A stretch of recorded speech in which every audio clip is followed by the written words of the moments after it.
should pay attention to? We're good? No, but are we still doing the, you still want to do Deadpool Wolverine after this? Oh, yeah. And so Brian and I are going to do a little half-hour Deadpool Wolverine thing for TMS listeners. If either of you have seen it and want to do that with us, you certainly are invited. But if not, no big deal. That's just our plan. So yes, I am planning. A little half-hour thing. Yeah, 30 minutes, easy, not live, just us talking. So either way, let us know at the end. All right, here we go. We're off.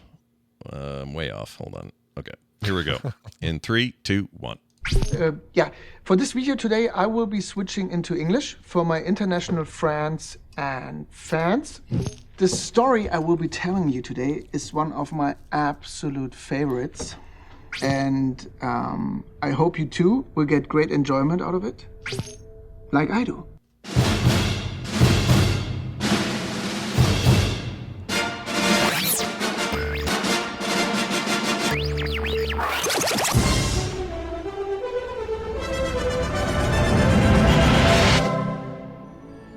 We're in the wrong bank. This is Film Sack.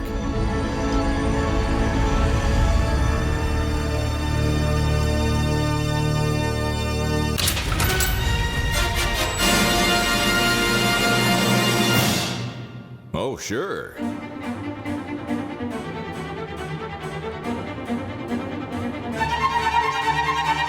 Hello and welcome to Film Sack. Yes, this is Film Sack, mining the very depths of film entertainment for all mankind. This is episode 665. I'm Scott Johnson.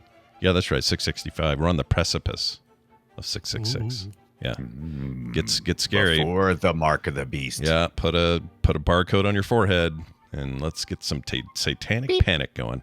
Anyway, I'm Scott Johnson, joined today by Brian. He likes to touch the knobs of the safe like boobies done away. Oh, boobies. Oh, hi. This week on Film Sack, we gather a small army of thieves that can be counted on one skilled safe-cracking hand and voice narrate the plan one more time while executing the damn plan that involves a what could possibly go wrong international heist in this lighthearted and almost zombie-free action comedy prequel from 2021 and currently locked up exclusively over on Netflix and just begging us to twist his knobs 3 times to the left, 2 times to the right, and 1 time to the... Oh, yeah. She's really opening up to our charm now. So crank up the Wagner and smash your cucumber sandwich like you did on that subscribe button, and let's get into it. Anywho, I'm not sure if this is the right address, but I'm here for a very secret issue. Do you understand?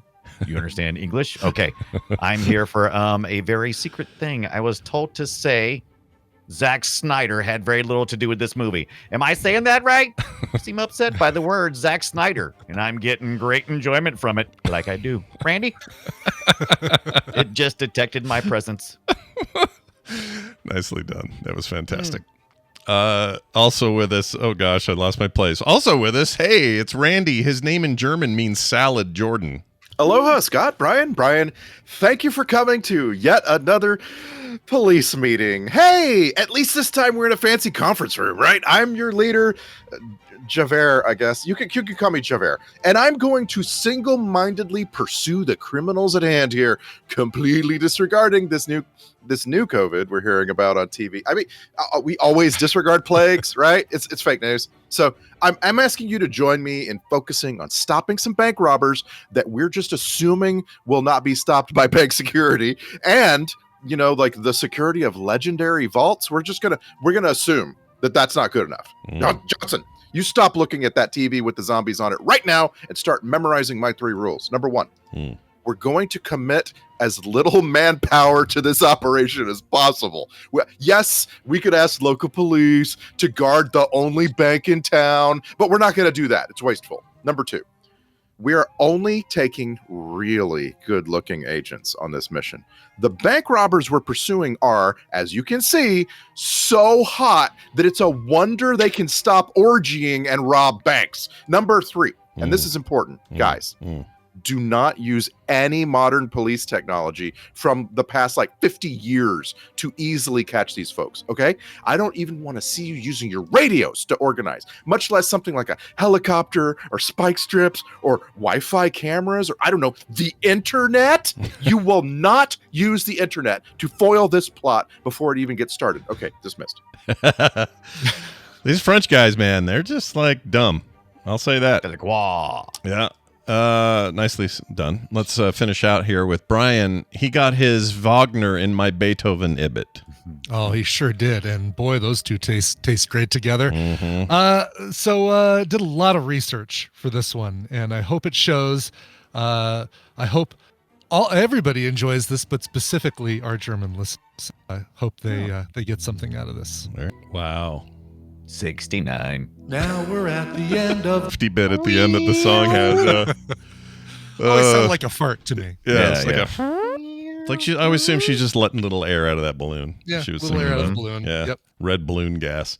Nicely done. That was fantastic. You guys might be wondering if we're talking about Army of Thieves, and you'd be correct. That is what we're talking about today. Mm-hmm. The weird prequel spin-off thing from the Army of the Dead, the Zack Snyder mess that we also film sacked not too terribly long ago. Now we're finally getting to this, and I don't know. I have a lot to say. Let's start with Fake Fletcher and his terrible reading of what this film's about. Enjoy. Army of Thieves. A prequel set before the events of Army of the Dead, which focuses on German safecracker Ludwig Dieter, leading a group of aspiring thieves on a top-secret heist during the early stages of the zombie apocalypse in Larapen. I don't know what that last bit was. What did you type that he was supposed to say there? Nothing. Zero text there. Oh, really? Just added his own little. Added his own stupid ending. That thing is becoming sentient. It's going to kill us all. So watch out. Love it. That was supposed to. I mean, originally it was trained on Mario. It doesn't make any sense anymore. It's slowly turning into Sir John Gielgud on acid. Yeah, pretty much. So this is that prequel I mentioned, and this is Matthias. How do you say his last name, Randy? You said it best. That's the joke. Nobody knows. Schweighöfer.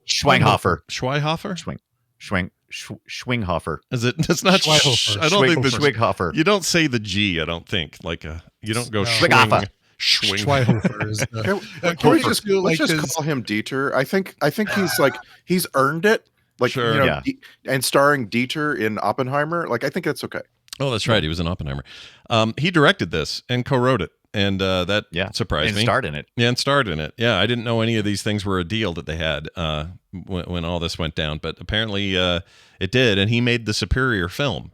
Yes. I think the only downside to it is that it's one of those prequels where the outcome is not great for him. Well, I mean, we talked about it on the show before. It's not a spoiler. I just want to point out, we don't see him die in Army of the Dead. Correct. We see him be captured by the Zombie King. Yeah. And the Zombie King has been known to keep people alive. Right. He's the one who says kill, and he may not have. Well, but I can still be hopeful for a Army of Thieves sequel. No, there was an Army of Thieves sequel all the way up till up until like about a week ago, and they finally said that's it. Up till a week ago, confirmed. Really? Wow. Yeah. What happened? Just didn't. I don't think the Netflix Snyder. The other Snyder franchise wasn't doing so well, and so no official statement, but they quietly axed it, and Zack Snyder confirmed it about a week ago or so. Okay. A big part of what Matthias Schweighöfer is doing here is trying to prove this as a proof of concept, and he absolutely succeeds. And there's no reason why we couldn't have other prequels. In particular, Ella Purnell has become, very, very famous in the interim, the last 3 years, and she could definitely get a sequel. At the end of this movie, we see Dave Bautista and Ana de la Reguera. When they're doing their planning in the initial, they could get a prequel. Hold on, I'm sorry. Maybe I'm losing my mind. Ella Purnell was in this. When was she in Army this? of the Dead. Yes. Oh, in the Yeah, Dead. Sorry, I thought you meant in the Right. this So one. I'm saying she could get her own standalone sequel. Yeah, that's true. Prequel. Prequel. And then Dave Bautista and Anna de la Reguera could get a prequel. You could imagine a whole prequel all around Tig Notaro. Why not? It'd be great. Sure. So like this movie exists as a proof of concept. It absolutely succeeds. I don't understand why we're not getting more of these. Well, Natalie Emmanuel also pretty popular. She's in all sorts of stuff. Loved her in Game of Thrones, and she's great in this. And she didn't die; just left her with the French cop there for kind of a cliffhanger. This movie could get a sequel, right? Yeah. Where Dieter and Gwendolyn reunite or something. Yeah, I'd be down with that. Ideally, it totally could, financially and physically, and all the powers that be say no. Yeah. do you think it just really, honestly, does it just come down to Rebel Moon? I think they're trying to. I think hard. I think Netflix is trying to, kind of trying to say goodnight to that Zack Snyder relationship. I think that's maybe. I mean, Rebel Moon is a straight up like bomb. No, nobody's. It's a disaster. For them, yeah. So I'm sure that has some effect on anything he would produce, but I don't know why they couldn't go to this Matthias guy and say, if you don't want to do this, let's do it. Like do some cool project. I don't care what. I really like him. He's very good. I think he's going to have. I think he's going to move on to more success. But well, he's already had. I mean, he's big in Germany. He's not like he's lacking any success. But yes, he could do more over here. I find him delightfully fun to watch. That guy. Yeah. He's really very great. charming. Yeah, and he's just the right amount of physical comedy, not over the top, not Jim Carrey levels of over the top, just the right amount, I think, for the spilling coffee on himself kind of stuff is well done and ends quickly enough that it's like, that was funny. Thanks for not dragging it into like a 5-minute bit. Yeah, and he sees it in himself somehow, which is the miracle of the movie. Like, you have to give him credit as a director. Every scene in this movie, it's like, how did this guy get so good at directing? You know what? That's the big takeaway is that, he's born in 81. That makes him, I guess he's in his 40s, but he has a deft hand here, and I'm like, oh, well, then let's keep making movies. Just maybe take it away, get out of your Spider-Verse shit or your Snyderverse, or do Spider-Verse. That's fine. Do that. Yeah, it's good too. But yeah, like move around, do some other stuff. I mean, it's not like he's lacking for things to do, but I agree, Randy. Like real directing prowess here, and it's a heist movie, and I don't think those are easy to do. I think they're tricky. You got to balance a lot of stuff, and there's so many formulas out there for heist movies. This one kind of does a good job of breaking it somewhat. Like we're planning this attack into a bank, and we're going to go over the whole project. But I do like how they turn on its ear and say, "Oh no, it's that easy. We already did it while we were describing it." Yeah. But the fact that the heists in some cases take place outside after they've pulled in the last case pulled the safe out of the bank. Is kind of a clever twist on the heist thing where it's a moving heist. Right. I think where do you think the scores that are not great are coming from? Do you think it's people who are like huge heist fans and they're disappointed that this is just like too tropey and it's like... No, I think if this didn't have the connection to Army of the Dead and was just a standalone thing and didn't have the references to the outbreak in America and all the zombie parts of it that sort of just are alluded to, I think this is I think this has a higher score. This movie is only a fun romp. This movie doesn't actually say anything about anything or like develop any relationships. Yeah. All the characters turn on each other. It's just a fun romp. And critics kind of break down on movies like this, where you have some that get it and they turn their brain off and enjoy it. And then a lot of them are like, no, I need more. I need like something to chew on. And this movie's not got that. Yeah. I'm just here to hang out with Ludwig Dieter. I'm just here to hang out with Dieter. That's all I want. I want to hang out with my good buddy Dieter. That's all I really want. Yeah. Watch his YouTube videos, watch him crack some safes, watch him spill coffee on himself and scream. Yeah. Watch him get outside his comfort zone and go on an adventure, because that's what we all want. He's breaking from the doldrums and doing something fun, having a little adventure, a little romance. And I like that. Yeah, romance is my best example of how this guy knows how to direct himself. He could have this character in pursuit of being funny. This character could have been a little horny, and he's not. But he's not a complete incel either. He's like a romantic. normal guy under there. Yeah, he's romantic under there. Yeah, You know? and he falls in love instantly with the first girl he meets, and it's like, oh no, it's gonna go too far. Nope, it never goes too far. It's perfectly doled out that he's just a normal guy with a normal drive. Mm-hmm. Yeah, I like that. I like that a lot, actually. And I think, I don't know, I just think that this deserves better than it got. And I don't know if it's just exposure or whatever. I was reading through the reviews just now, like the IMDb reviews in particular, and it's mostly people going, "This would be so much better if it wasn't tied to that, Snyder Army of the Dead." So it's a lot of which that. is a weird thing to. I mean, it's a Like I weird said, thing to You could trigger bring people up. with that Zack Snyder name, man. Totally. People get mad. Yeah, they do. I mean, you can bring it up in your review, but hopefully you don't let it affect your review. Let the movie stand on its own, even though it's got, it is a prequel.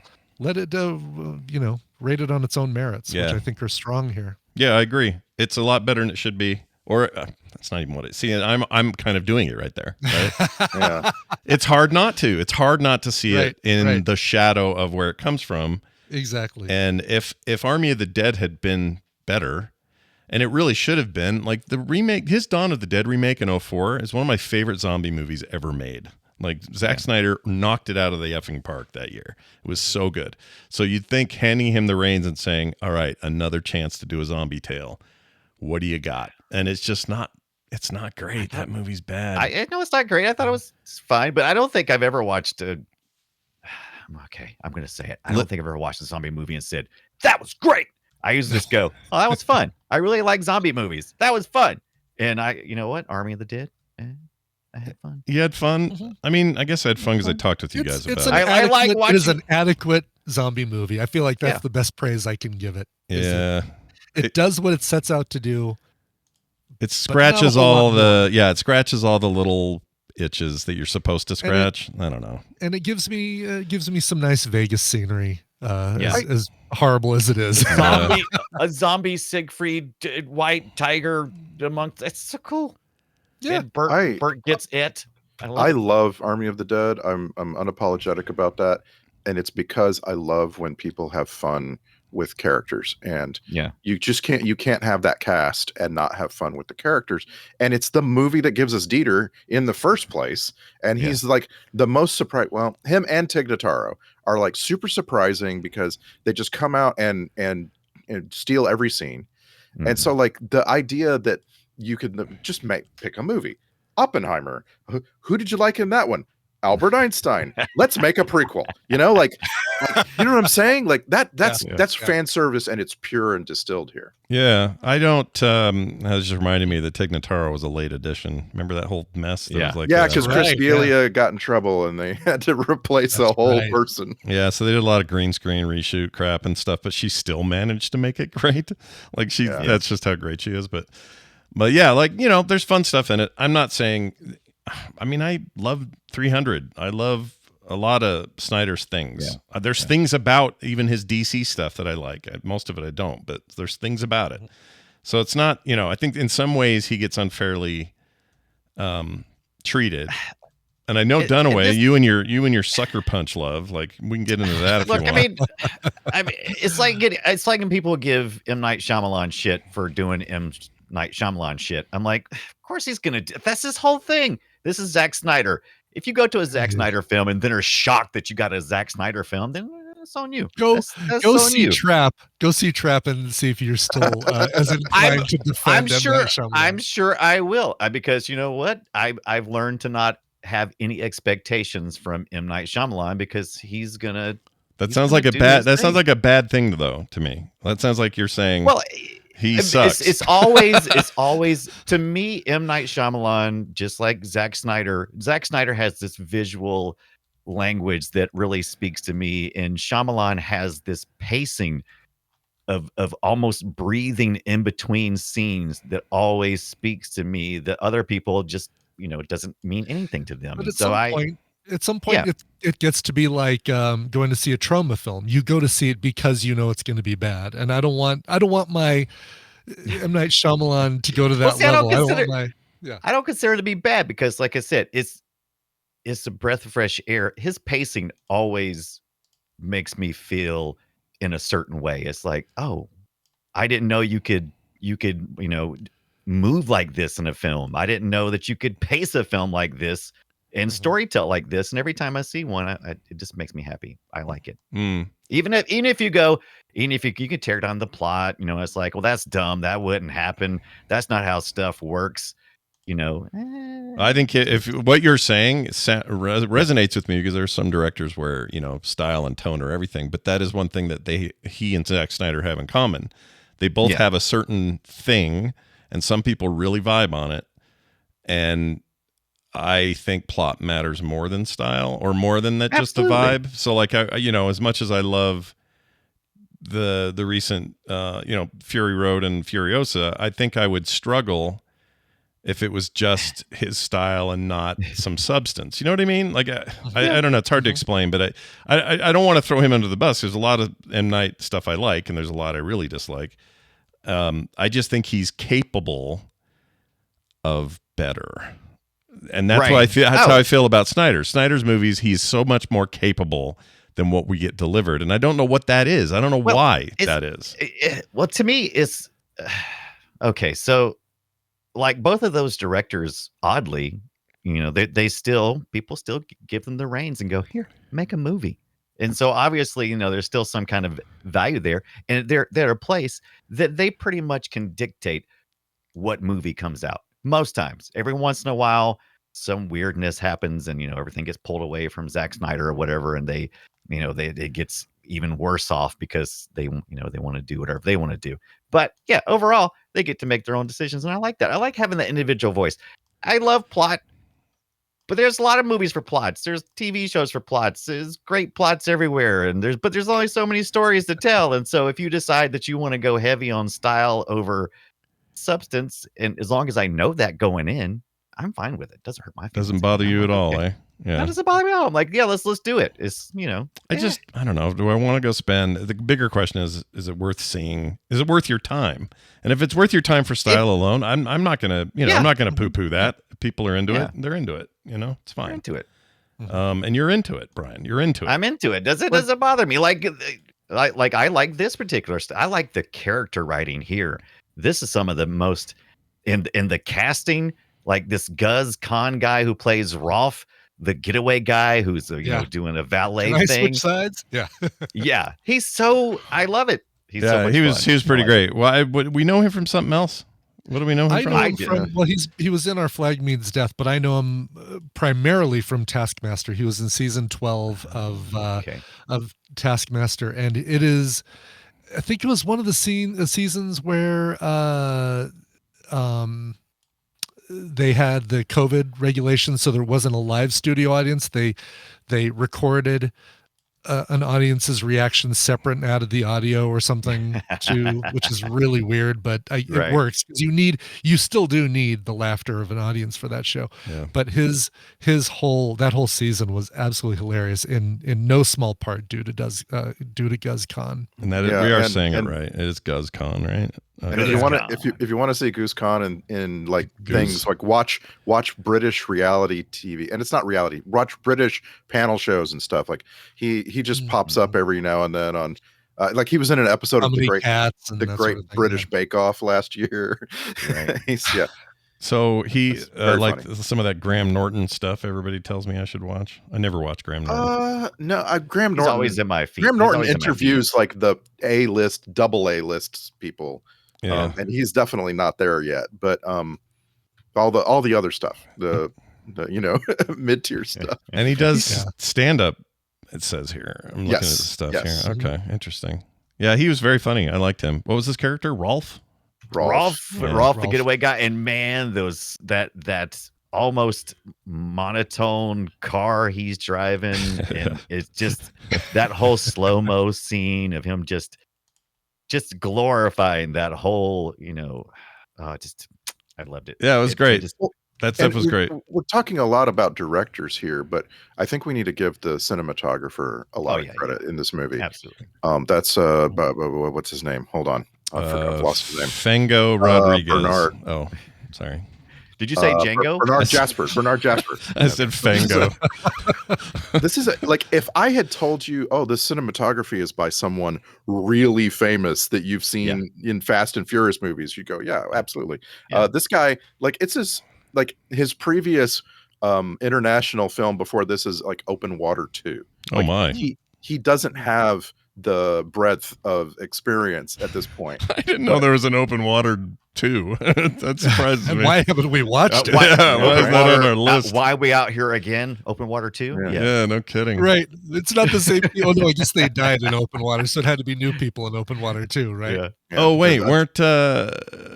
wait, is that the Blake Lively thing? No, that's Shallow. No, Shallow Water. Oh. Shallow. What is it? Oh, Jesus. Shallows? The Shallows? The Shallows. Shallows. No, that's a song. Shallows. I don't know what the H it is. No, The Shallows is the Blake Lively movie. Open Water is the one where the scuba boat leaves a couple. They miscount. That's and they end up leaving a couple behind. Y'all get mad at Zack Snyder and y'all will watch a miscount. That's how they got in trouble. It all happened because somebody. What is this, Home Alone? 1, 2, 3. Come on! Oh, there's actually a third film called Open Water Cage Dive. Nice. Oh, maybe that's the one I'm thinking of because I remember the cage part of it, but I guess maybe that's Could have been not called it. Closed Water. Yeah, closed water. There you go. Partially enclosed water. Yeah, only the bars separate us from whatever scary thing is out there. But Stuart Martin as Brad Cage is so dumb. I mean, because I don't like his character. That character. I freaking hate him, Yeah, which means it. that Stuart Martin, the actor, did a really good job. Mm-hmm. Yeah. Because I hate the character Brad Cage. Yeah, So, I good job. instantly want him to play James Bond. He is my pick for the next James Bond. Really? Yeah, not bad. I don't know. He's too American. Give me a Well, British he's guy. Scottish, so Oh, is he? Yeah, he's yeah. Mm, He was like- just doing a weird American accent the entire movie, and Brad I loved Pitt, it. I Nicolas loved his Cage. weird accent. I kind of hated that guy. And I don't know. And it's the character, not the actor, right? But I Yeah, think it of would course. then annoy me to see him as James And he- Bond. Maybe he could supersede it and to be. And fun. it is 100% the heist trope that if any gang of thieves kind of situation where if two of the members are a couple, like if two of the members of the gang are a couple, there will be a jealousy incident that results in a double cross. Yep. 100%. Yep. yeah. And it was so sad because like the first person to sort of like jump on Dieter was the other girl, Karina, and Rio. like Matthias Schweighöfer and the actress Ruby O'Fee, they actually got married in real life. No Yeah, way. they're actually a real couple. I didn't know and that. it's like, oh, you had a like natural chemistry there. He had so much more chemistry with his actual wife than with Natalie Emmanuel. Yeah, I like By the her way, a lot. Ruby in this. O'Fee's full name, Ruby Moonstone Camilla Willow Fee. Oh my lord. None of those words begin with O. Wow. Right. O's is there. Wow. What's the O for? Schweighöfer. Oh, Let's see. It's probably because her last middle name, Willow, ends with the O sound. So it's like Ruby Willowfee. Willow. Ruby O'Fee. There you go. Willowfee. Let's see. She was. She's young. She's my daughter's She age. is, yeah. Wow. Oh yeah, she's super young and she's like channeling she kept flipping for me in this movie, like being different people, and I found it kind of interesting because that's what she was supposed to be doing. One of the things that they did was they had whoever's the hairstylist in this film, so freaking good. I They mean, did a great all of job, them. yeah. Rolf had great. Yeah, all the characters had this. yeah, great and hairstyle. they all are like young and super sexy people in the first, like Yeah. just as themselves. And so, Yeah. like, you just have to imagine changing Natalie Emmanuel's hair must have been a joy for all the people Yes. working on this. Oh, movie. can you imagine, dude? Her hair is amazing. She's so cool. Yeah. I really like her a lot. And I feel like I haven't seen her, but I looked at her IMDb. She's busy. Game of Thrones. She was she's- huge. No, Yeah. she was huge in that, but she's busy in all sorts of stuff. She's in like shows I want to watch. Let's see. Couple Fast and the Furiouses. Mhm. Yeah.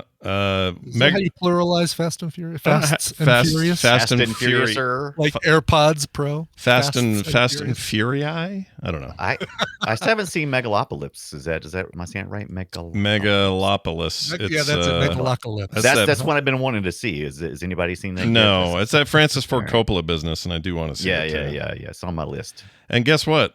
I don't know. I don't want to Looks shock beautiful. you, but Giancarlo Esposito is in that also. He's in all Nice. things. Good. Megalopolis? Yeah, it's his job Best now. It's just agent ever. yeah, either that or I don't know how. Well, whatever. He's compelling. He's great. He's a great actor. He is. Oh, yeah. No, he deserves every role he gets. But you look at that, everybody's in that. Adam Driver, Oh, yeah. Aubrey Plaza, Shia LaBeouf. We've talked about him in the last couple weeks. Recently, John yeah. Voight, Mm-hmm. Larry Fishburne, Talia Shire, Jason Schwartzman, Yeah. Schwartzman, Yeah. Grace Vanderwall, fresh off her role 8 years ago in V. Chloe Feynman, fresh off her Saturday Night Live deal. D.B. Yeah. Sweeney, Dustin Hoffman. I think we need to see that. DB I can't wait Sweeney. to see it. It looks so beautiful. It It looks I don't know crazy. what's The going on. reviews are pretty Yeah. nuts, and Coppola hasn't directed something in a long time, so Yeah. Yeah. it's supposed to be kind of weird for him. Let's see. Yeah. On Give me a- September 27th.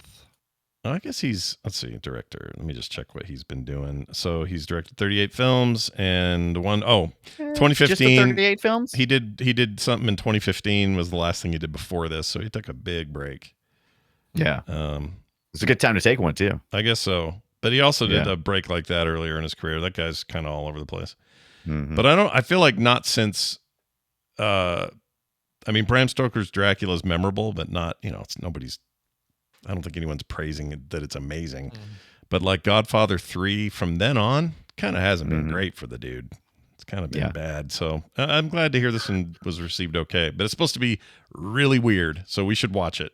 That's what I'm down with. I mean, it's not as weird as Trent Garrett in this film. Did you see that guy? This Mr. Cool Guy? That was Who? Oh, Trent Mr. Cool Guy who was, I wanted more story. Here's our chick in the bucket. silhouette dude. Yeah. Yeah, the Mr. Cool Guy who was doing better than Dieter in the safe cracking competition in the basement. He just disappeared, which he had so much anger and he was so good. Why did he never show up Oh, again? you know what? That's because we needed one of these. Grab a bucket. He's a chick in the bucket. Yeah. Yeah. Yeah, He's a cracker in a bucket. He's a cracker in a bucket. He's a cracker at the bottom of the bucket. It says here that Natalie Emanuel and Goes Khan, or however you say his name, previously worked on 4 Weddings and a Funeral, which that didn't make sense to me. And then I guess they mean the newer one, the 2019 one. Oh, okay. All right, that makes sense. Also, this is a Hans Zimmer composed film, which he also did Army of the Dead. Now, look, here's the thing with Hans Zimmer. Some of the most important, impactful, incredible scorings of all time. This dude is an all-timer. He will be remembered among the greats, right? Mm-hmm. This is the most phoned-in Hans Zimmer score I've ever heard in my life.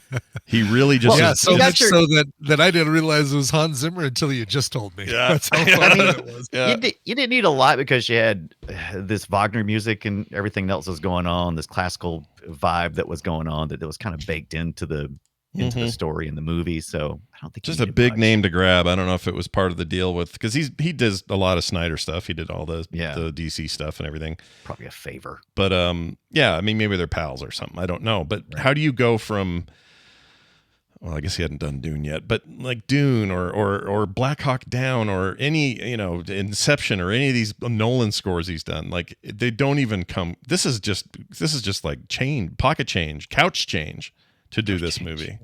For freaking Hans Zimmer. What is he even doing? Yeah. And I'm not saying this is a bad movie. I really like it. But why Hans Zimmer? And also, if you're going to get him. Like, this is not. Overkill. Yeah, this is overkill is a good way of putting it. Yeah. We just kind of skipped through something that I want to return to, and that is a trope that I absolutely love and I absolutely hate, and it has to do with other safecrackers. Can I have a trope alert? I sure can. Where do I keep that? Right here. For every fight there is a club, and I freaking love it when someone is established as having a weird skill, and then the next thing you know, they are in an underground club. Literally underground. He literally goes downstairs to a club where these really amazing people who also have that skill have apparently been having their club for months or years. Who knows? It could be going on for a century. And he just found out about this weird skill club. And now he's competing in the skill that did you know it was a game? Yes, it's a game that people organize. I love this trope so much. Yeah, and what are what is the risk? You know, because I was curious. I'm like, oh, is this gonna, you know, or kind of like just fell into this. First of all, we had to get past. I don't even know what to call the Steven Seagal looking guy on the street, because I'm like, fat Steven Seagal. I'm like, no, where's Steven Seagal? No, he just looks like Steven Seagal. And when he got down there, I was like, oh, well, what's the danger here? What's the danger of losing? Nothing. And I was kind of disappointed in that part. The guy on the street, yeah. And the Steven Seagal on the street is a guy named Dan Bradford, and he's just a Canadian actor. He's just an everyday Canadian actor who can put on some glasses and a goatee and look like Steven Seagal. Is this where this was filmed? Was this filmed in like Vancouver or something? No, it's filmed in Europe. Okay, because it said something about. Oh no, the trivia I had said when the film moves to Berlin, the score changes to the Berlin school style of electronic music, which I did not. I like the little titles and stuff that would, you know, oh, we're in Berlin now, and it's on the building. Remember the first time you saw that? Yeah, can we talk about that? That's actually a great topic, because do we like that? How do we? I love it still. I think about it in Panic Room, the opening credits of Panic Room, as you're flying through New York, and on top of the buildings are these three-dimensional title cards, names and stuff. And we're cool with it still as a thing. We're not tired of it. Okay, all right. I'm not. Are you not cool with it, Scott? I think I am cool with it. I just don't.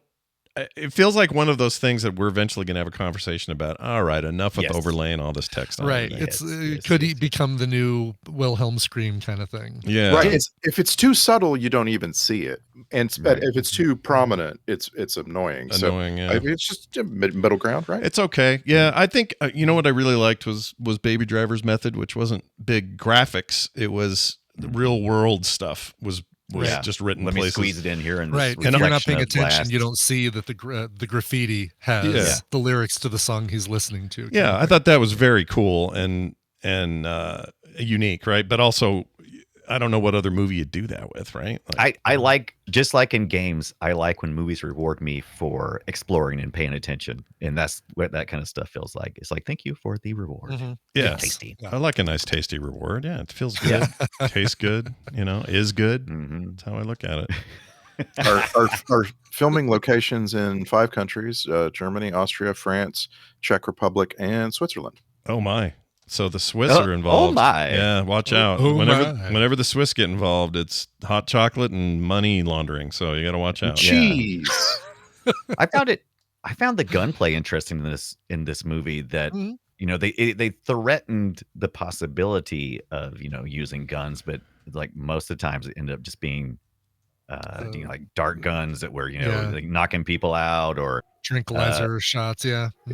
One guy got Delacroix, the French guy, who's, you know, necessary. Got shot in the butt, but not really. He got shot in the flask, right? So he didn't even. He got shot in the flask. Shot in the flask. Got shot in the flask. That's where you want your shots, from the flask. Yeah. You know, it's not bad getting shot in the flask. Yeah. That's such a great old trope of movies and stuff, where a wallet or a flask or a watch stops a bullet. That's always great. Yeah. So this movie is almost no guns, no kills, but it doesn't really commit to it. There's a little there, you know, like there's a few implied kills, but they're barely. It's hard to say, you know, right? Like so the most is when Brad Cage gets into a bank wearing a mask, and he has to get past an old security guard, and the security guard shoots him, and then he jumps out of the bank and turns around and shoots the security guard. Oh yeah. And you're like, maybe he just kind of peppered the area. You don't know. You just don't know. Yeah. That remind me of that. It's funny.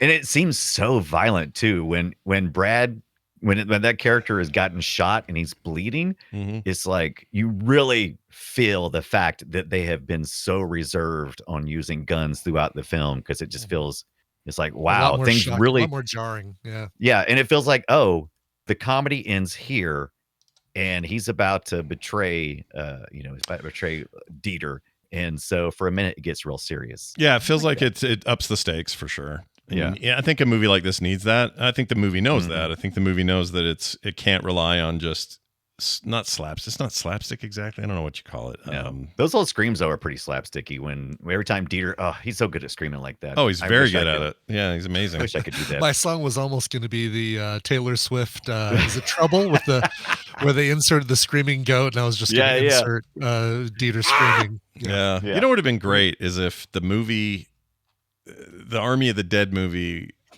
didn't happen yet, and so we have no reference point for it. This comes first, and there's no zombies. Take those out. Then you just got Batista, Purnell, all these amazing actors, and this guy, and now it's a proper heist movie in Vegas. I love a Vegas heist movie. I realize there's a million of them, but go ahead and make more. Yeah. Like, if you're worried about making too much genre, then stop. Don't do zombie. Do heist. Do that instead. Do heist. is Do the- heist mesh. Do heist. Do heist. Do mate. heist. So so there's one thing here that just kind of falls a little short for me, but really set me up for the mood, and that's this idea that there was a safe maker, Hans Wagner, who was making these elaborate safes, including ones that would destroy the contents if you got it wrong two times. I I'm love like, that. Yeah. Mhm. That was I cool. love it, and I'm like, my logic of it's like, but you wouldn't do that, would you? Brute force. Yeah. You're right. It's- I and mean, I think yeah. Go ahead. what I really love was watching those makes me want to like start designing things like that in 3D Yeah. printing. But like I love the shapes and the weird runes and stuff on one of them. Like you Yes. need runes on your safe. But the interior safe shots, I know we've seen stuff like that before, where you've seen the three-dimensional Breakout. rendered CGI. But for whatever reason, this one was just sexy AF as far as like those shots, the CGI shots. For me, it came really close to showing me a little too much. I got to the point where I was like, I kind of wish these interior scenes in the safe were like I could play these at 1.5x. Because it's just like I don't need, you know what I'm saying? Like I don't need. You would rather watch the emotions on the actor's face, On his face, to create the tension rather than He's so weird. Like he gets in the moment and then suddenly he's like, I got the hots for Gwendolyn, of course, because she's right there and he needs music. Like wait, music? Isn't that sound? You need sound, right? He's just so weird, and I want more of that and less of these big gears turning. I liked I'm kind of in the middle. I think that's fun. I like it better than like CSI doing it or something where they show a bullet going through, following the bullet through the path of the body, and then seeing it ricochet or something. Yeah, but there is something about tons of little parts that is a little ASMR-y for me. It's like, oh yeah, baby, show me more of the those noise, parts. right? The click, click, click, click. Yeah. Chunk. Oh yeah, dude. Yeah. Oh, I did like so we talked about titles. One of my favorite title treatments in this is when they'd have a transition and it would say like, Prague or whatever. But it would be like a little dial, you know what I'm saying? Where it would animate and go click, click, click, click, click, click, and the words would kind of come into view. That stuff's pretty cool. I could go for more of that. So I don't know why I separate that. To me, a black screen with that is much cooler than a big 3D word sitting on a building. Floating on a lake, as it was in San Moritz. Yeah, it's not really I don't know. It's a small thing. I'm not really that worked up about it, but it's one of those things where I appreciate the subtlety, I guess. Is what I like it now, but I think you're right. Too much of it it's gonna get old if everybody starts doing it. Yeah. I also was with the safe part, with Hans Wagner character writing this story that was supposed to be a reflection of some older operas, and it was supposed to be this big epic, and he's telling this huge story and this reflection of what's going on in his life. And I kind of wish they kind of toned it down just a little bit, because I ended up going down rabbit holes trying to figure out how they connected, and I'm like, it doesn't really connect. I suppose that's on me. I like That's the on me I like trying to connect the things. I like the poetic part of it, like just him getting Yes. all into it when he's doing it. Mhm. Like that's part of the craft is losing yourself in that. I think that's fun, but I'm with you in that I don't think that's pretty skin deep. We're not going to learn a lot. I got kind of mad when they said in the story, they were like, and he locked himself, and then he had one final safe that he created, and he put himself in it to lock himself away. And then it's like, he surely died in there. And then they said, so they sunk it to the bottom of the ocean. Why would you sink it to the bottom of the ocean? What are you people doing right now? In case he gets out.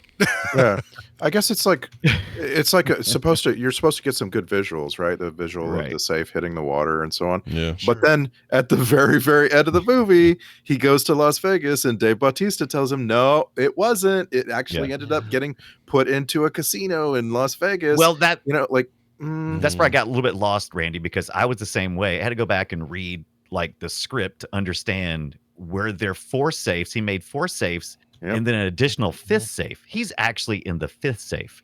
The 4th safe was lost. Oh, really? Apparently. The Gotterdammerung is the 4th. That's the one that was in Vegas. The 5th Like I said, one is the one that he's in. Okay. Yes, but this information was not readily available from just no. watching The movie, This stuff, the movie portrays it as exactly. he put himself in the final great Gotterdammerung safe. Right. That's how the story's told. And I'm That's trying to the way it remember in Army of the Dead. Don't go back and watch it Matthias- because when, the safe. I guess he's Dieter then. When he opens it, does zombie Wagner? It's being used. It's being used to hold a bunch of money. Oh, I want zombie Wagner in there. I like that. You'll also be disappointed.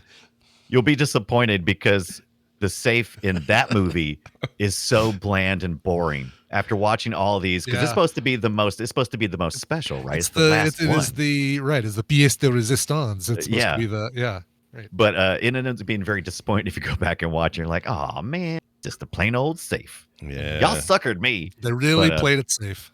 Yeah, I see what you did there. I hope so. I really laid into it thick. Yeah, I don't know. Like so when you said Dunaway that they were all up until this week or whatever had a sequel plan. Is that Planet of the Dead? Is that the one you're talking about? So no, that's the animation. So that was also turned. They also stopped that one. Hold on, there's an animated thing. I didn't know about that. Yeah. There was an animated thing that was supposed to be coming. There was Army of do Thieves. What do they do? What does Zack Snyder have on everyone? Like, how does he get these? Honestly, how does he get these deals? He's like, hey. I got an idea. Here's all the money in the world. Just make 50 of them and make sure they're all bad. Just make it. Make it. Right. We don't need to look at your track record, right? No, okay, cool. Let's just give you some money. Yeah, that's just crazy to me. Planet of the Dead. There was going to be all kinds. There was a whole Snyderverse of this stuff. And now I don't know if they'll eventually release it from Netflix to let Zack Snyder move on, or if Planet of the Dead is the live action one. There was Planet that too. Yeah. Oh, okay, gotcha. Okay, I misunderstood you. I also Las heard Vegas was the animated. Right. Oh, yeah, I heard it wrong too then. So there's an animated thing. Does that exist, or that was going to happen? That exists. That's already out. That came out in September 2020. Okay. Nope, I take that back. It came out. I didn't think nope, it never came out. It was announced in thinking. September 2020, and then they did some production on it. They completed recording. Or Ana de la Reguera recorded her lines, and no. And now it's dead as the zombies. What about Guzman of the Dead 420? That'd be amazing. That was released on June 4th, 2021. Prequel short following the character Guzman. That's a bummer, dude. Let's see. They just let's see. The animation studio worked on recent Spider-Man and Mortal Kombat games. They were going to do the animation.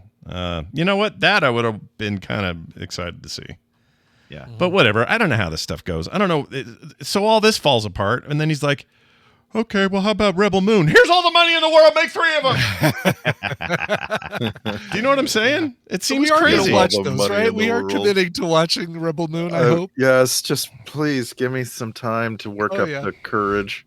Can we do? Do we do? did Do you we do start the watching originals or the Snyder cuts that are also going up there now? Oh, I think we do the Snyder cuts. Yeah, I think we always want to go with whatever gives us the best chance of liking a movie. I think that should be the the goal, you know? All right. Will it be Kingdom of Heaven or Donnie Darko? We'll have to find out. Because keep in mind, we're also making our listeners have to watch it. So let's give them the best possible version that they can watch too. Well, do we know if it's markedly better? I haven't heard. I haven't read any reviews on Rebel Moon Snyder cuts. Yeah. I'd be curious though. Let's look on Rotten Tomatoes and see what the. Yeah, did it improve? Do they have a separate listing? The last time I looked, it was significantly better. But I mean, going from 12% to 18% is significantly better. Oh, all right. Director's Cut Part 1 has a 53% tomato meter and 74% audience score. Nice. How about the Sounds first one? good. Compared to the original, which is 22 and 56. Nice. All right, that is an improvement.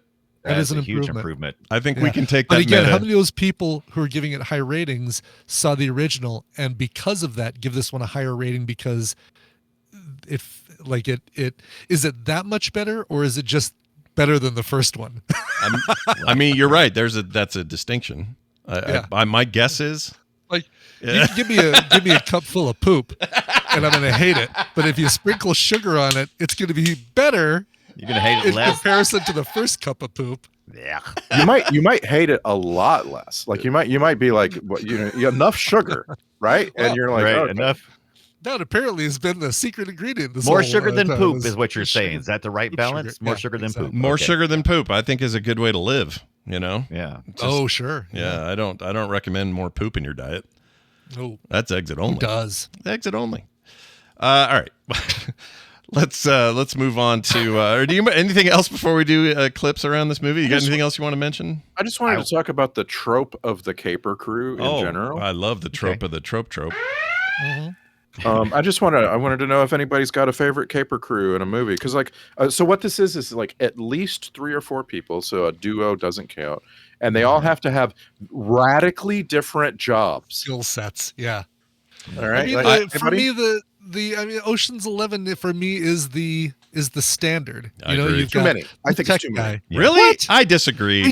They do such a great job with that of not making it feel like anybody is unnecessary. You've got the money guy. You've got the guy who can kind of work his way in with a fake accent and get behind the scenes. You've got the explosive expert. You've got the I feel like you got the little Asian guy. You got an Asian guy in a box. I was waiting for the Asian guy. I loved him. Acrobat. Well, it's because he was an acrobat, and he lived inside of a little. Or they live in there, put him in a little box, and he got in easy because he's a little tiny contortionist. That's an amazing role to have. Pickpocket, the mastermind. I feel like there's nobody in Ocean's 11 that is superfluous. Agreed. And nobody in the movie gets a short shrift. Like, oh yeah, we had this character in there, and you see him for like a second, and then we're done with him. No, everybody gets great screen time and great use. Team Gibbet on this one. Team Gibbet. There's also nine different people in the caper crew in the Fast and the Furious movies. I feel like the optimum is around 6. Yeah. Just because at some point I just stopped making a real distinction in my brain on who I'm seeing. You also have to divide the money up it has to be lucrative. And if you've got 43 people in your crew, all of a sudden everybody's taking home $1.75 and it's just not worth it anymore.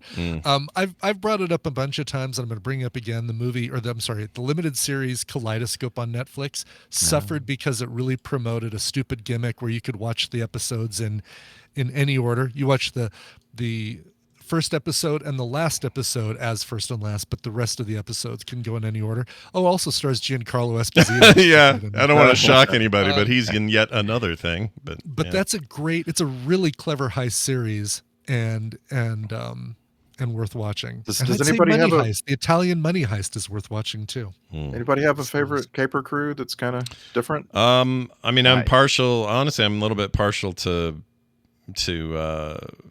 Baby Driver just because we just saw it and that's all I think about it all the time, but I don't even know if it matches because some of those guys are interchangeable criminals. It's not like it's they don't bring anything really special. Space even interchanges them, says I'm putting this guy in now. Same role, same dude, and even Heat's amazing, but it's more like, well, these guys are all just in it. It's not It's not like Val Kilmer's special. Not really. Right. Sure. I feel like like there is a little bit of differentiation in Heat. It's not my favorite. My favorite is Inception, and that's just because it's just so weird. It's like Caper Crew, only we're just gonna make it weird. Sure. You know? Right. Sure. Right. I'm a big fan of the Italian Job. Yeah. I mean, That's a good one. The modern one at that. Not, I like the old one too, but I like everybody in that. I mean, you got Mark Wahlberg, Edward Norton, Charlize Theron, Jason Statham, Seth Green. I mean, you got Yaslin Bey. You know that guy. No, who's that? No, Left ear. don't know who Mos that Def. is. Mos Def. Oh, Mos Def. Yeah, he Mos changed Def. his name. He shouldn't have Yeah, changed it. Definitely really good. Yeah, He's shouldn't have. Sneakers. Oh, I love has a really Sneakers. Good one. crew. Oh shit, I love Sneakers. That's a great one. Great call. I do too. Let's see. Is that it? What else? There's got to be more, right? Oh, there's plenty more. There's a heist million movies. heist movies. Yeah, there's so many heist movies. We don't know what to do with them all. What was the Marvel heist? I guess Ant-Man is the Marvel heist movie. And Right, you yeah. got your speaking of Das Malchain and who else? Not Luis Guzman. Who's the other guy? It's not. It's No. yeah, Shit. it's the other. Yeah. He's in that last patrol or Yeah. whatever that's called with Gyllenhaal. Michael Pena. Michael Pena. Jeez, A while to get there. that was way down in my guts. It's kind of your Marvel heist movie. Yeah, I love that in the middle third of the Star Wars series Andor, there's a heist movie, just like in the middle of it all. Yeah. And you have to get to know this crew suddenly. Right. Like one of them is the brother from the bear, and they go on a heist, and they all have their little specialties. Can't think of It anything is else. also a trope, by the way. If they show you, they didn't do it here, surprisingly, but if they show you, like, all right, here's how the heist is going to go, right? You've got the mastermind who's explaining it to everybody else. And for the viewer, then they show you them going through the process of the heist. And of course, everything goes well. If they show it to you, it's going to fail 100%. If they don't show it to you, it's going to succeed. Yeah, that sounds right. trope. Another good trope. Yeah. Yeah, I can't think of any more though. They're all Mission there's Impossible is all heist movies, but not about money, about getting information. yeah, it's usually. true. So, Spy I mean, movies are. You're right. They're kind of thinly veiled heist movies, kind of. Yeah. So I mean, The heist is more like. is there anything more heisty than watching Tom Cruise float down in that room on that wire? Oh, it's No, heisty not as touching hell. the floor. 'Cause you've got, and even in, when Estevez's character was alive, he was the man in the controller with the computer, the hacker, which is you've got your hacker, you've got your nimble guy, you've got your Yeah. your brute force, you've got your You've always got impersonator. you've got the double crosser. I always love the double crosser, trying to figure out who that's going to be on the heist movie. Who's the Yeah, double crosser? Yeah, who's going to be the mole? It's or usually the person yeah. whose role is the most useless. Yeah. Honor Among Thieves. Or the person who's like got a little too much testosterone. Yeah, In this right. case, yeah. Right. Yeah, I think that's Jamie Foxx. Jamie Foxx. Oh, he was so good in Baby Driver. Gosh dang it, that guy. Yeah, I whatever heist movies, they always win for me. I'm always in. There's some Statham stuff and some Guy Ritchie stuff that I think about all the time. All his movies are kind of heisty. In fact, it's not exactly a heist show, but the Gentleman series spinoff from the movie is basically I a just heist finished series. That was really, really good. Yeah, I love that thing. Excellent. Loved it. I could watch that Excellent. again, probably. All right, well, it's time for clips, everybody. And clips mean audio. And I don't have a ton because this movie's not full of quippy stuff, but, there's some here. So let's just give them a shot and see what we think. Like this one. We should all put this on our videos when we post them on YouTube. Please like and hit the button with the word subscribe on it. Listen, it's different. I love it. Yeah, yeah. I'll subscribe to somebody who says that instead of like Right. and subscribe. Or smash Right out that of the button. gate, you get that this guy is hyper competent and also super awkward. And it's like, he's just perfect. He's perfect for his own role. Yep. Here's Rolf being a jerk. That's a shit name. Rolf. We're off. That's a shit name. Here he is again. Who's this dickhead? Who's this dickhead? Where's he from? I'm telling you, go watch Taskmaster. So the actor is Eastern. Pakistani, but he's English. He's a Pakistani. His parents were Pakistani immigrants to England. Gotcha. Okay. Wrong bank. Heard this before. We're in the wrong bank. You sure are. That's a problem. That was a fun turning point for the movie, I thought, that whole bit. Where it's like, shit, this isn't even the right damn safe. It's like some metal normal safe. Boring. Yeah. We're in the wrong bank. It was yeah. And that was an interesting way they were doing that. They didn't really talk about it much in the movie, but essentially all these big safes were being moved around because the instability going on in the world because of the zombie outbreak in America. And they didn't really mention that was the reason why it was prime time to be doing this. Right. Yeah. The super rich guy who ends up hiring Dave Bautista and crew to break into the safe in Las Vegas may own all of these vaults. We're not entirely, like, we're just being led to believe he may own all of these. He may be pulling some strings. He may be setting these people up to find out if they're good enough to go on the Las Vegas heist. It's kind of all very wishy-washy. And when they showed his picture, I love that actor. Mm-hmm. What's his name? Anyway, love him. Most recently in that what's it called, the Shogun remake thing. And they showed him in this, and I went, "Oh, good, he's coming back. We're gonna have him in this movie." Yeah. No. Nope. Lame. No Emperor Tanaka in this. No, unfortunately, it's a real bummer. I guess he was Scorpion in the Mortal Kombat movie. He's great. Put him in everything. You need a cool looking Japanese guy? I got great news. He's right there. Great news. All right, here's a big German laugh. Jeez. He's very happy. Oh, he's super happy. But then he's sad because he got scared. Surprise!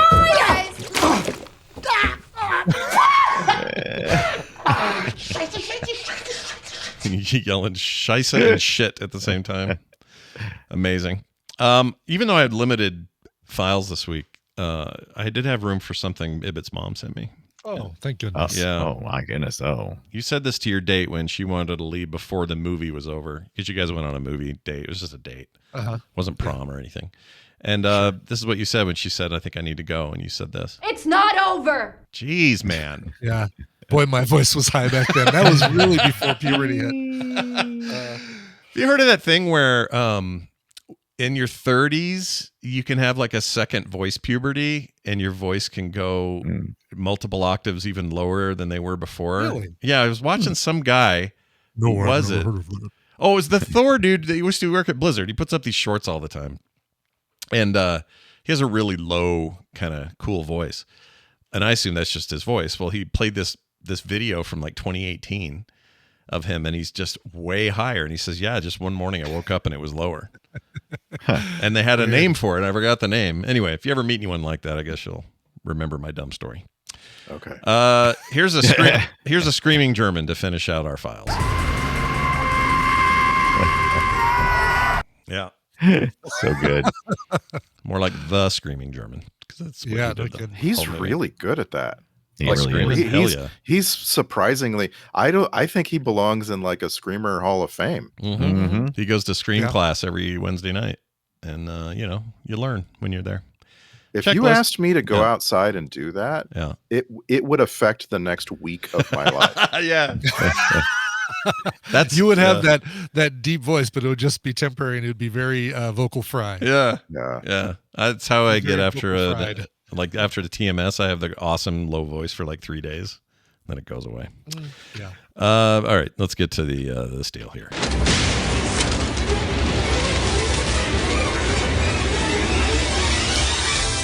It's the Film Sack checklist. And I lost it. Hold on. There it is. Zimmer does this kind of score in his sleep. Check. Makes me wonder if all German blonde men scream like that. Check. And finally, F off Brad. Check. Do not like Brad. Oh, we forgot to mention that he wore a Nixon mask to sort of be a homage. Action. Yeah. They kind of dwelled on it a little longer than I don't know. It was a little like on the nose. I'm like, okay, we get it. You're Johnny Utah. Didn't order 2 meatball subs. Yeah. 2 Utah.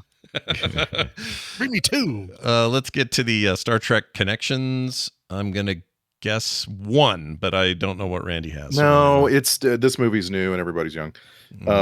I dug super deep and found two connections in the entire list of filmmakers who worked on it, and they both worked on Star Trek Beyond. So like the very recent movie, you know what I'm saying? Yeah. So that's a producer named Misha Bukowski on this movie, was first assistant director on Star Trek Beyond. So that's cool. That's a good job. Yeah. And then a visual effects supervisor on this movie named Martin Dolezal was the compositing supervisor, basically the same job on Star Trek Beyond. Oh. And I guess there's just a thing right now where we just don't have like this global Star Trek movie thing going on. Not We're movies. just Yeah. we're waiting. TV for the shows, next- yes. So you're gonna start to see some of these people that showed up in recent series like Discovery and stuff, and they'll start popping into things, and we'll be like, oh yeah, there's your connection. The thing with that Beyond movie is my favorite, by the way, of the Kirk reboot stuff. And I don't know how many people agree with me, but I think it's better than the first from the 09 and the whatever the Khan one was. I hated that one. No. But the connection to Snyder, so we could do a Snyderverse connection here. The alien girl in that is your main character from these Rebel Moon movies. I forgot her name. Anyway, she was awesome in Beyond. If you haven't seen Star Trek Beyond, people at home, that's the best one. See that. All right? Watch that movie. The others are fine, but that one's real good. It's the one that feels the most like Star Trek, is what I always tell people. Yes. Yeah. Let's move to this soundtrack grade. I'd give it an A for average. I just don't think it was that great. And I love Hans Zimmer, so, I don't know what that I tells enjoyed you. it. I enjoyed it a lot. I was swept away, and that's all I need. I need to be swept away. I need to see villas on a lake, and I'm moved by the music. I was swept under the rug. I was not swept away. It was top notch for me. I And was swept. That's it. Yeah. and it really sticks the mood of Europe, because they shot in the most beautiful places possible. Yeah. And it just I need music that doesn't sound like I'm in space, or that doesn't sound like a horror movie. And I felt like they did a good job. Yeah. I mean, it's Maybe enough. this was leftover stuff. It might have been leftover stuff, composed for other movies, and they put it together and sold it to this one. I think Zach walked in there and said, "Hey, Hans." He says, "Yeah," and he says, Yeah. He says, "Can you hurry up and just do a quick thing?" And he's like, "Bing, bing, bing, pling, pling, pling." There you go. And he walked out. I think that's what they did. Done. Yeah. Done. All done. Now get out of my office. I'm doing Dune Part 1 and 2. Jawohl. All right. Here, I don't think he talks like that at all. I would give the social media post a real swing here, and that means you three have to sum it up. All right. This is in a limit of 280 characters. That's all you get, and we're going to start with Randy. Army of Thieves. I have a skill that's really, really neat. I fall in love with the first girl I meet. This latest one's a sexy fashionista, but she cut me loose. Now I'm sweet talking Bautista. Oh, that was really good. That was good. Yeah, for those maybe not in the know, or if you're listening to this and we don't care about spoilers because that's what the show is, but Batista shows up at the end with what's her name again? Potato Head McGee. Anadela Reguera. There it is. It's a hard name. It's better just to let Scott come up with his own words for names. It's way more entertaining. Well, it is what it is. All right. Well done. Now it's time for us to hear Brian Dunaway do his summation. Potato? Army of Thieves. Where are the zombies? Am I being spunked? And thank you for the viewing. And be sure to hit the button with the word unsnyder on it. Hashtag gulp. Nice. Hashtag gulp. That's what, no, that'd be big gulp. Gulp? Wouldn't it? Brian Ibbett, take us home. Army of Thieves. A nervous master lockpicker is asked to crack a series of uncrackable safes. But crack he must. Hashtag gulp. I really also had the hashtag Did gulp. you really? on Oh, I yes. love it. That's amazing. That well should have done. went with hashtag Casio watch. Turn. What were you thinking? What were you thinking? He didn't want to, but cracky must is real Bad good. cracky must. Thank That you. was Thank you. fantastic. That's something I wrote really early, and I was going to try and fit into the song. And I'm like, no, I'm gonna somehow work it in my Twitter post. Yeah, it was squeeze really, it in there. it was really all just set up to get to, but crack he must. Yeah.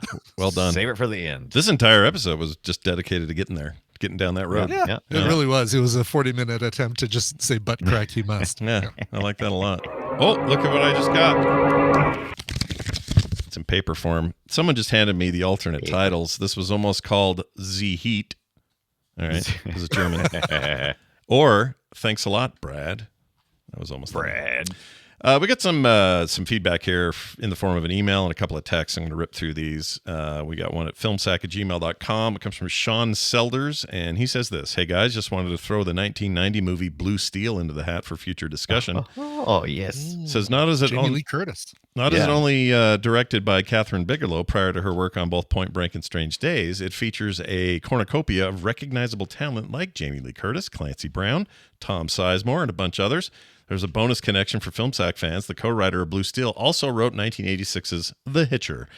Blue Steel is currently available on Pluto TV, Tubi, and the Roku channel, as well as Plex. So all the free places have it. Thanks for everything you guys do to entertain the listeners, says Sean. Hell yeah. Blue Steel. Yeah, baby. not to be confused with the look that Ben Stiller gives us. Yeah. Oh, was that called the Blue Steel? That was called Blue Steel. That was his secret weapon, I think, right? This is where For a movie I've never seen. Me neither. I've never seen it either. Have we? You've never seen it? I thought I was the only one that hadn't seen that movie. Nope, never saw it. Off the soundtrack, which is I do that for a lot of films that don't look like something I'd want to see, but the soundtrack has covers on it, so damn right I bought it. I have no reason not to see it. I don't know why I didn't. I just didn't. I like and Will the suggested movie. Yeah, Steel is good. So yeah. All right. You know what? I'm in on both of these things, and let's put Blue Steel on that list. I thought we'd seen it, but I was thinking of Blue Thunder, and we have or not Blue Thunder. Wait, Blue Thunder? Right. We Yeah, saw we Blue saw Thunder. Blue Thunder. Helicopter, yeah. Helicopter. You know, helicopter. It was Helicopter go brrr. some sort of helicopter. Exactly. Yeah, you're right. We did.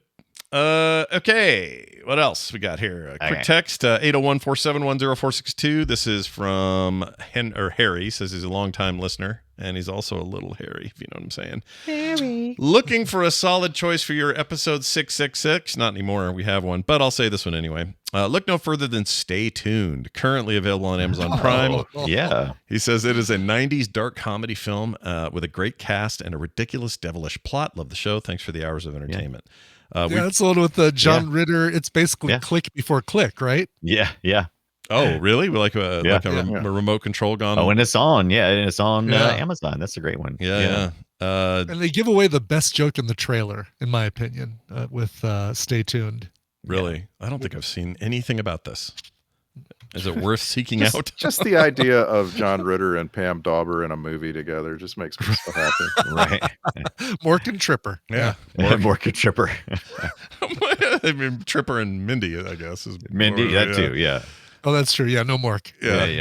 No more Mork. All right, here's a final text from Nanu. Fugu. I think it's Fugu, is how you'd say it. He's from Vancouver, Canada. He says, for Film Sack, listening to the roundtable about soundtracks, the two that are a couple of my favorites that were not on your list are For Singles and The Crow. I agree. Singles is great. Crow's We also talked about awesome. Singles. I thought we talked about Singles at length in that episode. Did we? I don't remember that at all, if we did.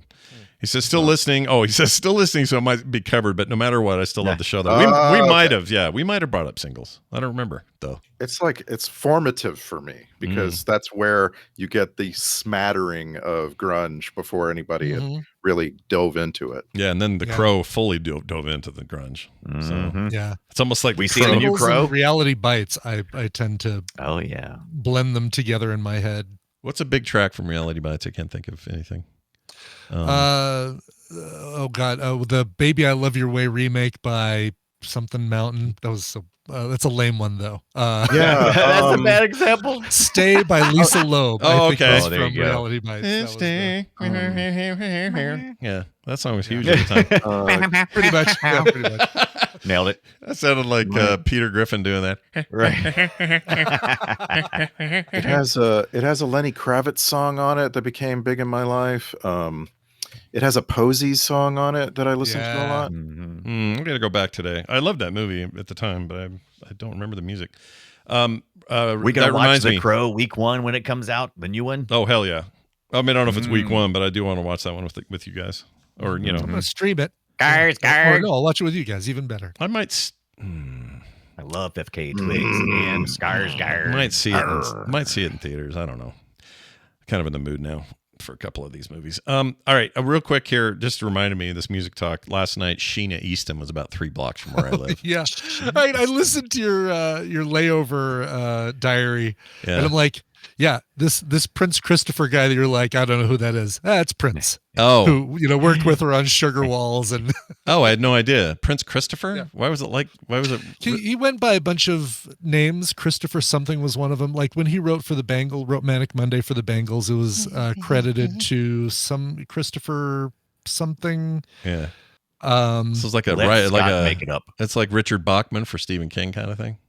Kind of, yeah. Ghostwriting. Like a little pseudonym that he just used to kind of stay under the radar and probably not take too much focus away from who he was writing the songs for. Oh, but because so the opening band was a U2 cover band, and they were really good, but they were dead perfect. Like, I don't know how you feel about cover bands that sound exactly like the band. I think that's probably not your favorite. This is more of a tribute band than a cover band. Yeah, they sounded just like them. Like, it was weird. Yeah. It was like I'm fine with those, but they're definitely a different thing. They're obviously is a tribute band and they're cover bands, and never the. Not that you have opinions on it, Coverville. No, not at all. I have many opinions on it. But then Sheena Easton came out late, and we had my niece was staying with us last night, so we had to leave early and get her to bed. But I don't know how it went, but still rocking out there. So you didn't get to hear Morning Train, or by the way, the You Got the Look that you were thinking of is the one by Roxette. Oh, again, the You Got the Look that she did was one with Prince. Oh, with Prince Christopher. Yeah, with Prince Christopher. Yes. That's so weird. What a weird ghostwriting name. All right. That's it for that. 801-471-0462 is our text line, and filmsack@gmail.com. Hey guys, you know that we're supported on Patreon? Did you know that? Did you know that it's our listeners? It is on the back of our listeners that we thrive as a podcast. Well, good news. You can be part of that by joining us at patreon.com/filmsack, where you'll get no commercials or ads, pre-show content every week, monthly host specials, one coming from Brian Ibbett that sounds a little alien flavored. That's right. Yeah, I was waiting until I saw Romulus so that I could enter it into the mix and talk about that one along with the other 6 alien movies. Yeah, this is number right, 7, 6. right? This would be the 7th one if you don't count those AVP movies, and I don't. And listen to our pre-show, our Film Sack pre-show if you want to know more about that.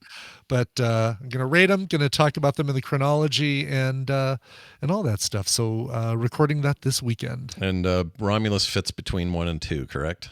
Correct. Right. Alien and Aliens. Awesome. Yeah. You can let me tell you, this is not, well, you know what, I won't say it. You guys will say it's a spoiler, but it's just a footwear thing that I noticed. I don't know if anyone I'm else the knows only that. one that says any information about a movie is a spoiler. I'm the one who's asinine about that. You can blame me. All right. Well, it has to do with shoes, and that's all I'll say. Right. That's how you know where it is. I know which part you're talking about. Do you? Okay. Yeah. And you should all watch for it. Yeah. Well, it's not like a scene or a moment of anyone's feet. It's just something I noticed. Anyway. That is something I can guarantee you won't be in my host special. So feel free to talk about that anywhere you want. That was a freebie for everybody, the shoes. You won't be usurping any of my content. All right, good. Well, anyway, watch for that coming soon. All kinds of other great reasons to sign up, and really no reason not to. You also get art in the mail on some levels. So if you want all that stuff, go check it out. Patreon.com/filmsack. Our next episode, which will be number 666. We finally decided. Randy plopped this one in here, and we all agreed. Yeah. Daughters of Satan. Tell me more. This is Tom Selleck's first real movie. Yeah. He's been on TV before this. And it's Daughters of Satan. It's 1972. You're going to find it on Amazon Prime and watch it. So is he a daughter of Satan, or is he dating a daughter of Satan? It looks like he's the stepfather of Satan. It looks like he's surrounded by daughters of Satan. We don't know. Oh, okay. He might be Satan. We have never seen this. We're going to find out together. The short description is: an antique dealer living in the Philippines buys an ancient painting of witches burning because one witch looks identical to his wife, and that's all this says. So the cover is a bunch of kind of bikini-looking, Satan worshipers dancing around. Yeah, Satan daughter. Yeah, that makes sense. Yeah. This looks real stupid, and I'm stoked. Let's go. Yeah, Let's go. Hey, he's got his like so mustache much fun. here, so you can't argue with that. No, that thing is unarguable. Yeah. Here's the weirdest thing. The release of this film was released in Salt Lake City on September 27th, 1972, before opening in other cities throughout October. Let's just give it a 1972. try here and see if If these. it can make it there, it'll Yeah. make it anywhere. That is weird. That's weird. really weird. Yeah. This is like what was it? Troll 2 was made here. That's another weird one. Well, Yeah. we'll see Bog. we'll see how weird it is when it gets here. And I'm excited about this. You should be as well, everybody. Be excited. Okay? Okay. All right. Yeah. Okay. That's it for us. Thanks for listening. Filmsack.com for all the things you might need. So go check that out and leave us reviews wherever you get your podcasts. That's going to do it for us. For me, for Brian, and for Randy. Go to Damarung. We'll see you next time.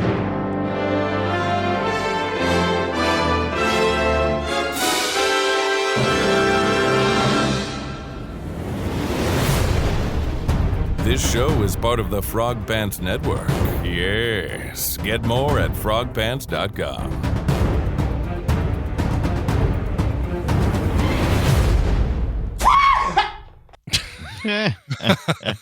What is he even doing there?